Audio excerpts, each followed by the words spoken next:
We are discussing about the method of formation of alcohols. In last lectures, we have discussed the formation of alcohol from carbonyl compounds. Last lecture में हमने ये देखा था कि carbonyl compound से और carbonyl compounds कौन से एल्डिहाइड एंड कीटोन से हम अल्कोहल कैसे बना सकते हैं। तो वहाँ पे हमने दो मेथड किए थे, reduction of aldehyde and ketones. Reduction में एक कैटालिटिक रिडक्शन और दूसरा था कॉम्प्लेक्स मेटल हाइड्राइड के प्रेजेंस में। तीसरा मेथड ऑफ फॉर्मेशन है कि by MPV reduction. MPV reduction क्या है? Meerwein Ponndorf Verley reduction. ये साइंटिस्ट के नेम पे है रिएक्शन, इसे एमपीवी रिडक्शन भी बोलते हैं। ये रिडक्शन है, इस रिएक्शन में ये स्पेसिफिक रिएक्शन है कीटोनिक कंपाउंड के लिए। कार्बोनिल कंपाउंड में जब हम कीटोन को रिड्यूस करके सेकेंडरी अल्कोहल कैसे बना सकते हैं। तो एमपीवी रिडक्शन में क्या होता है कि कीटोन है उसको हम हीट करते हैं आइसोप्रोपाइल अल्कोहल के साथ in presence of aluminium आइसोप्रोपोक्साइड। Aluminium आइसोप्रोपोक्साइड है, इसको एमपीवी रिएजेंट भी बोल दिया जाता है क्योंकि ये एमपीवी रिडक्शन में यूज़ हो रहा है। इसलिए एमपीवी रिएजेंट क्या है यहाँ पे? एल्यूमिनियम आइसोप्रोपोक्साइड। इसकी प्रेजेंस में क्या कीटोन है वो रिड्यूस होके किस में कन्वर्ट हो जाएगा? सेकेंडरी अल्कोहल में। क्योंकि लास्ट लेक्चर में भी मैंने आपको बताया था एल्डिहाइड का रिडक्शन होता है तो प्राइमरी बनता है और कीटोन का रिडक्शन होता है तो सेकेंडरी अल्कोहल बनता है। तो कीटोन है वो सेकेंडरी अल्कोहल में रिड्यूस हो जाएगा और जो आइसोप्रोपाइल अल्कोहल है वो एसीटोन में कन्वर्ट हो जाएगा। अब ये रिएक्शन है वो इक्विलिब्रियम में होती है, यानी कि रेट ऑफ फॉरवर्ड रिएक्शन है वो इक्वल होती है रेट ऑफ बैकवर्ड रिएक्शन के। अब इस केस में कीटोन और आइसोप्रोपाइल अल्कोहल आपस में रिएक्ट करके सेकेंडरी अल्कोहल एसीटोन बना रहे हैं इक्विलिब्रियम में। तो जैसे ये बने ये फर्दर रिएक्ट करके वापस कीटोन और आइसोप्रोपाइल अल्कोहल बना रहे हैं। लेकिन अगर हमें रिएक्शन फॉरवर्ड डायरेक्शन में ही लेके जानी है, यानी कि हमें सेकेंडरी अल्कोहल चाहिए, तो हमें किसी न किसी तरीके से रिएक्शन को वापस बैकवर्ड जाने में रोकना होगा। वो कैसे कर सकते हैं कि जो प्रोडक्ट बने हैं इनमें से किसी एक को अगर हम साथ साथ निकालते जाएं तो फिर एक तो रिएक्ट कर ही नहीं सकता अकेला। तो इसलिए अगर हमें सिर्फ और सिर्फ फॉरवर्ड रिएक्शन करवानी है तो हमें पता है इस केस में एक सेकेंडरी अल्कोहल बना है और एक एसीटोन। एसीटोन है वो बहुत इजीली वेपराइज हो जाता है लो टेम्परेचर पे ही। तो हम क्या करेंगे, जैसे ही कीटोन आइसोप्रोपाइल अल्कोहल के साथ हीट कर रहे हैं और एल्यूमिनियम आइसोप्रोपोक्साइड के प्रेजेंस में जैसे सेकेंडरी अल्कोहल एसीटोन बन रहा है, एसीटोन है वो डिस्टिल्ड आउट होता जाएगा। हम डिस्टिल आउट कर लेंगे। अब पीछे बचेगा सिर्फ सेकेंडरी अल्कोहल। सेकेंडरी अल्कोहल के पास एसीटोन है रहेगा ही नहीं जिससे कि वो रिएक्ट करके वापस बैक में जाए। तो एसीटोन है वो तो डिस्टिल्ड आउट होता जा रहा है और पीछे सेपरेट क्या होता जाएगा? Secondary alcohol. अब मेन पॉइंट यहाँ पे ये आता है कि रिएक्शन होती कैसे है, किस तरह से कीटोन एंड आइसोप्रोपाइल आपस में रिएक्ट करते हैं।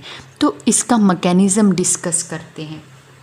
नॉर्मली जब कोई भी रिएक्शन होती है तो रिएक्टेंट ए और बी के बीच में अगर कोई रिएक्शन हो रही है तो सबसे पहले, जैसा कि आपने प्रीवियस क्लास में पढ़ा है कि कोई भी दो रिएक्टेंट आपस में तभी रिएक्ट करेंगे जब वो एक दूसरे से कोलाइड करेंगे, यानी कि आपस में एक दूसरे के क्लोज कांटेक्ट में आएंगे।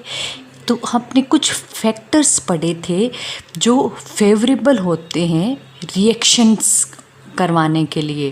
तो कौन कौन से फेवरेबल पॉइंट्स होते हैं किसी रिएक्शन को होने के लिए? तो वहाँ पे देखा था कॉलिजन फैक्टर की दो रिएक्टेंट है वो मस्ट भी कोलाइड होना चाहिए। एक देखा था एनर्जी फैक्टर की एक प्रॉपर थ्रेशोल्ड एनर्जी होनी चाहिए किन्हीं दो रिएक्टेंट को रिएक्ट करने के लिए। और एक थर्ड हमें नहीं देखा था orientation factor.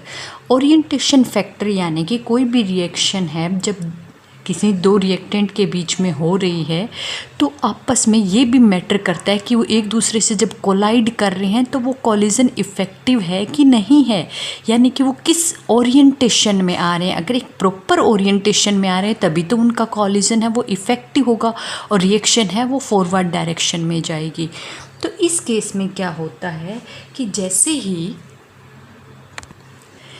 Ketone and isopropyl alcohol एक दूसरे के क्लोज कांटेक्ट में आते हैं तो वहाँ पे जो एल्यूमिनियम आइसोप्रोपोक्साइड होती है उसकी एक प्रॉपर ओरिएंटेशन होती है। नॉर्मली एल्यूमिनियम आइसोप्रोपोक्साइड अगर हम इसको खोल के लिखें तो इस पे क्या आइसोप्रोपाइल ग्रुप लगे हुए हैं OCH, यहाँ पे CH3 और यहाँ पे CH3। इसी तरह 3 लगे हुए हैं OC, इस पे H और यहाँ पे CH3, यहाँ पे भी CH3। इसी तरह इस पोजीशन में भी ऊपर की साइड यहाँ पे O और इस पे क्या है कार्बन, इस पे 2 मिथाइल ग्रुप और यहाँ पे हाइड्रोजन। यही है एल्यूमिनियम आइसोप्रोपोक्साइड। तो जैसे ही रिएक्शन में हम इसको ट्रीट करवाते हैं कीटोन को आइसोप्रोपाइल अल्कोहल के साथ, तो आइसोप्रोपाइल अल्कोहल के प्रेजेंस में और एल्यूमिनियम आइसोप्रोपोक्साइड भी है साथ में, तो सबसे पहले कीटोन है वो एल्यूमिनियम आइसोप्रोपोक्साइड के साथ रिएक्ट करेगा और रिएक्ट करेगा यानी कि ड्यूरिंग रिएक्शन आप एल्यूमिनियम आइसोप्रोपोक्साइड है वो इस प्रॉपर ओरिएंटेशन में आएगा कि वहाँ पे एक 6 मेंबर्ड की साइक्लिक ट्रांजिशन बनेगी जो कि हाईली अनस्टेबल होगी। किस तरह से बनेगी कि यहाँ इस केस में जैसे इस ओरिएंटेशन में आएंगे तो ये बॉन्ड है वो फॉर्म होना शुरू हो जाएगा, ये बॉन्ड है ब्रेक होना शुरू हो जाएगा, यहाँ पे ये बॉन्ड फॉर्म होना शुरू हो जाएगा।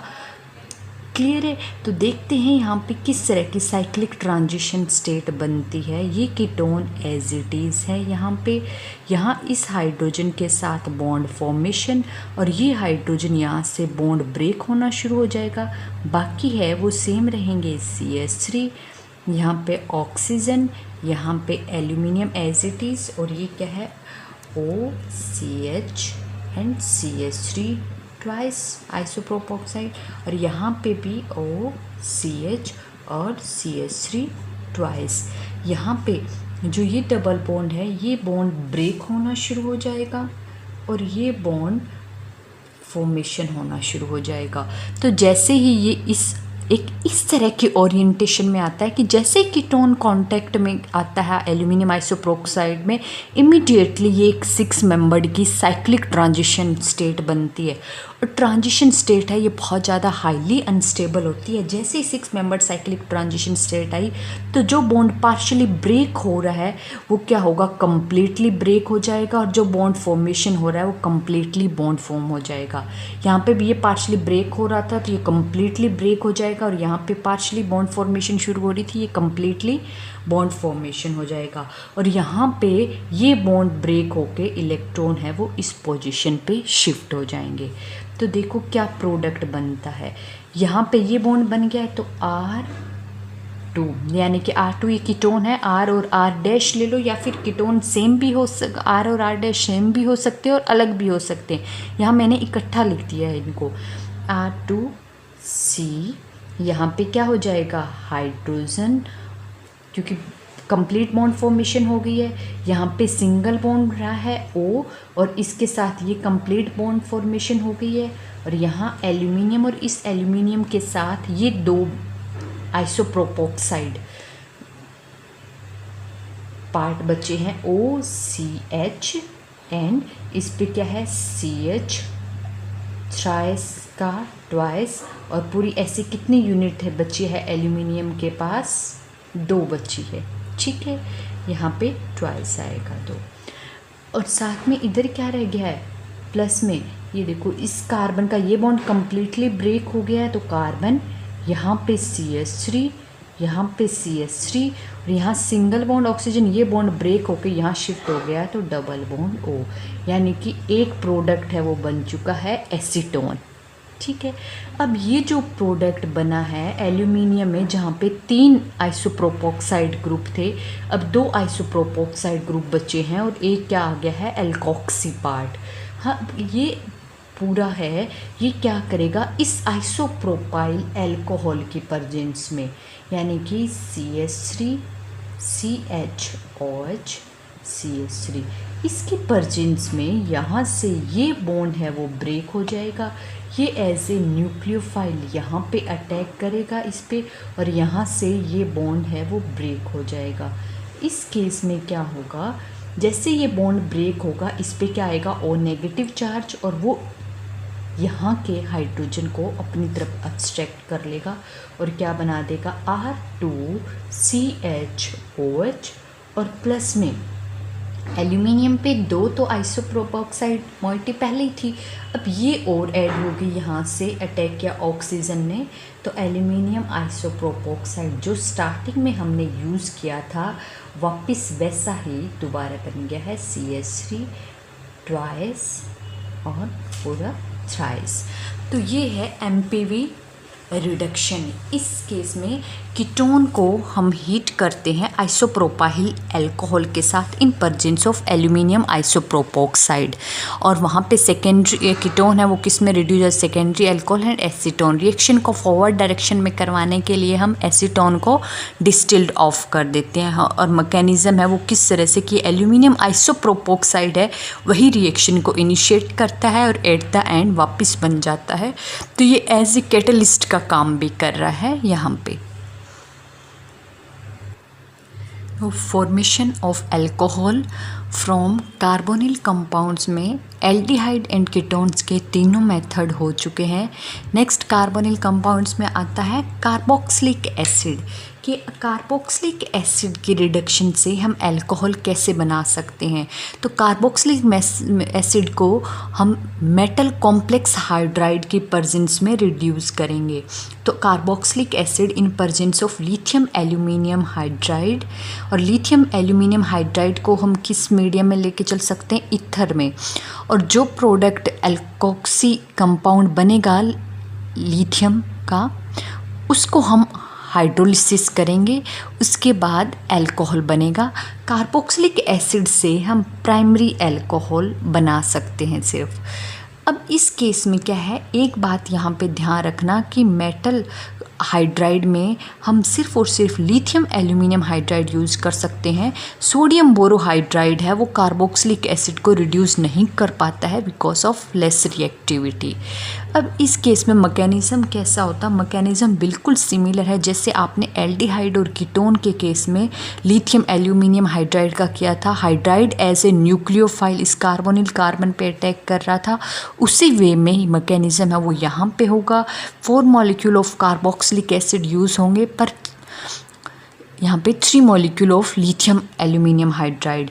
इस केस में भी इंटरमीडिएट है वो क्या बनेगा, एल्कोक्सिक कंपाउंड बनेगा। ये साइड प्रोडक्ट होंगे और जो एल्कोक्सिक कंपाउंड बनता है उसका हम हाइड्रोलिसिस करेंगे सेकंड स्टेप में, और ड्यूरिंग हाइड्रोलिसिस यहाँ पे क्या बनेगा, प्राइमरी अल्कोहल, और ये क्या हो जाएंगे, साइड प्रोडक्ट्स। इसी तरह हम कार्बोक्सिलिक एसिड को डाइबोरेन की प्रेजेंस में भी रिड्यूस कर सकते हैं। Carboxylic acid in presence of diborane alkoxy boron compound बनेगा इंटरमीडिएट, और उसका फिर हाइड्रोलिसिस करेंगे तो वहाँ पे प्राइमरी अल्कोहल की फॉर्मेशन होगी।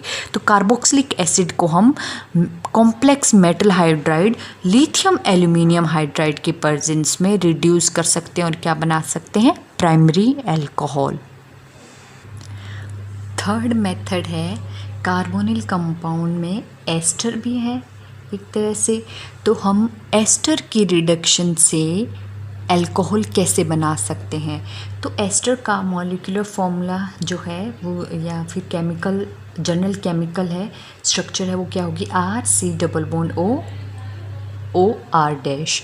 तो हम एस्टर की रिडक्शन को 3 मेथड से कर सकते हैं। तीनों मेथड में रिडक्शन से क्या बनेगा, अल्कोहल। पहला मेथड है कि जैसे कैटालिटिक रिडक्शन होता है जहां हम एल्डिहाइड और कीटोन के केस में कैटालिटिक रिडक्शन में हाइड्रोजन इन प्रेजेंस ऑफ निकल प्लेटिनम या फिर पैलेडियम ले रहे थे, लेकिन इस केस में एस्टर को हमें कैटलिस्ट क्या लेना पड़ेगा, कॉपर क्रोमाइड। तो जब हम एस्टर को हाइड्रोजनेशन करते हैं इन प्रेजेंस ऑफ कॉपर क्रोमाइड तो वहाँ पे अल्कोहल बनता है। लेकिन एस्टर के केस में एक डिफरेंट चीज़ क्या है कि यहाँ पे प्योर एक अल्कोहल नहीं बनेगा बल्कि मिक्सचर ऑफ अल्कोहल्स बनेगा। मिक्सचर ऑफ अल्कोहल्स कैसे बनेगा कि ये बॉन्ड है वो क्लीव होगा।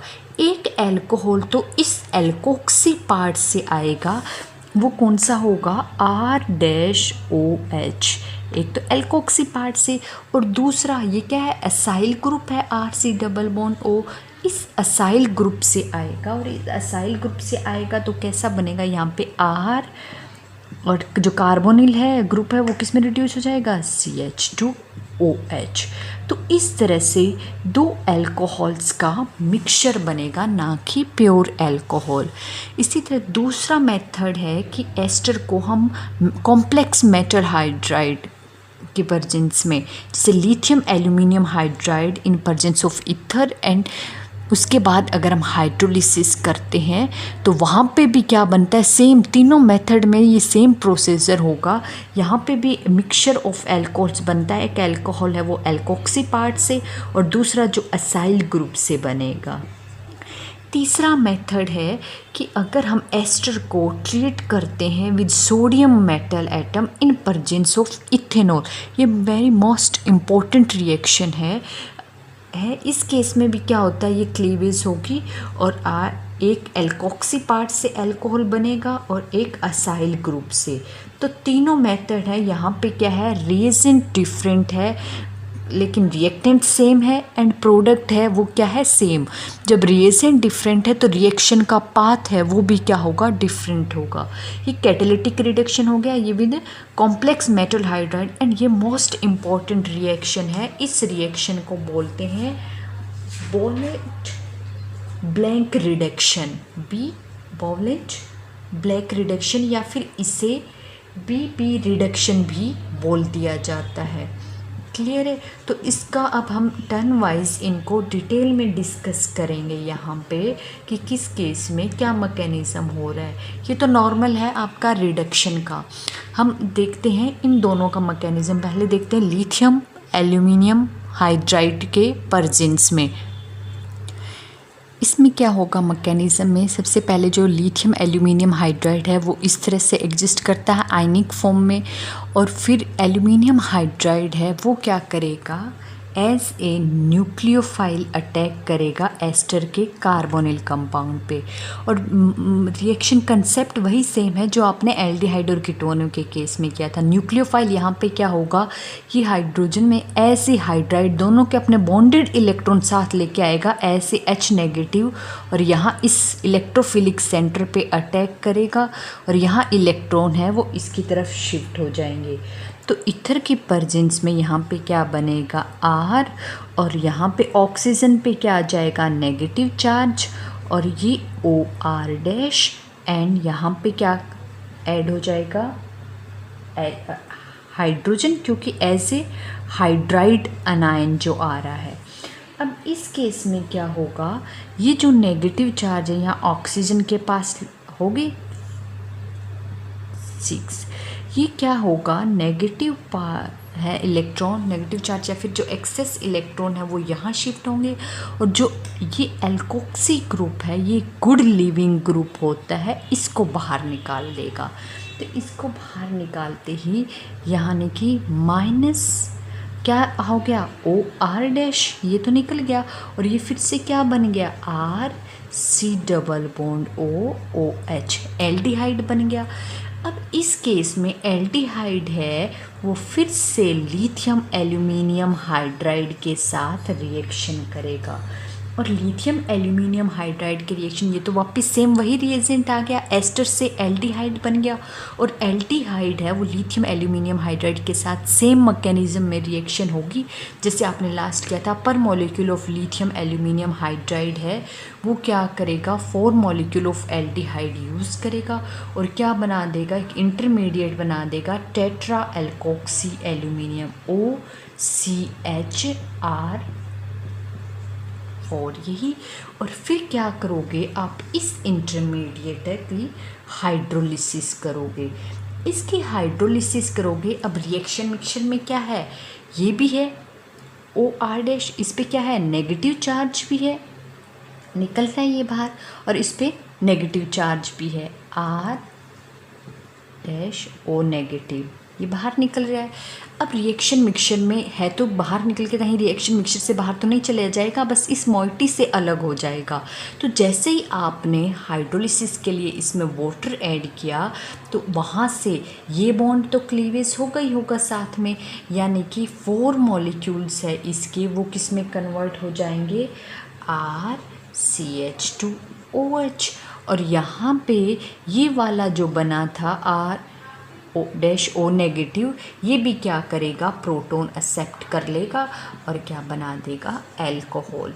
तो सिमिलर वे में रिएक्शन होगी, जस्ट डिफरेंट है वो यहाँ आएगा कि पहले ये क्या करेगा, एस्टर है वो एल्डिहाइड में कन्वर्ट होगा और इस एल्कोक्सी पार्ट को हटा देगा, क्योंकि ये गुड लिविंग ग्रुप होता है। जैसे ही कहीं से भी टेंडेंसी हो इसके निकलने की तो ये बाहर निकल जाएगा यहाँ से, ठीक है। फिर आपने जैसे ही हाइड्रोलिसिस की तो ये रिएक्शन मिक्सचर के अंदर ही है वैसे एल्कोक्सी एनायन, तो वहाँ से ये क्या करेगा, ड्यूरिंग हाइड्रोलिसिस एसिडिक कंडीशन में प्रोटॉन एक्सेप्ट कर लेगा, तो आपके पास प्योर एल्कोहल ना आके मिक्सचर ऑफ एल्कोहल आएगा। अब नेक्स्ट मेथड जो है बेबी रिडक्शन या पॉवलेंट प्लैंक रिडक्शन, वो हम नेक्स्ट लेक्चर में डिस्कस करेंगे।